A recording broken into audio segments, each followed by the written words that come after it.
Hi ఓస్ ఇక్కడ వంట చేసిన చింతపండు అండ్ బియ్యం కడుగు నేను మిద్ది పైన మొక్కలకు వేసుకుంటున్నానండి.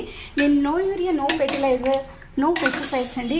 Daily watering and cooking wastages మాత్రమే మొక్కలకి నేను ఇస్తున్నానండి. అండ్ ఇక్కడ చూసారు కదండి, సమ్టైమ్స్ మనం ఇలాంటి వీక్లీ వన్స్ ఆర్ ట్వైస్ ఇలా మనం పప్పు అండ్ ఆల్ అంటే ఏ వెజిటబుల్స్ మనకి అక్కడ యాడ్ అవుతాయో ఆ వెజిటబుల్స్ అండ్ లీవ్ కర్రీస్ కూడా ఇందులో యాడ్ అవుతాయి. ఇందులో తోటకూర అండ్ గోంగూర కూడా మనం వేసుకోవచ్చండి ఈ పులుసులో. ఇది ఆనపకాయ పులుసు అండి.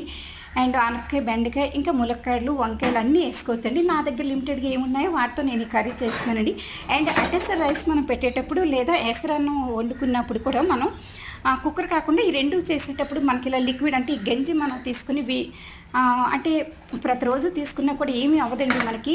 అండ్ డైజెషన్ సిస్టమ్ చాలా బాగా పనిచేస్తుందండి. And thanks for watching. Please like, share and subscribe. Thank you.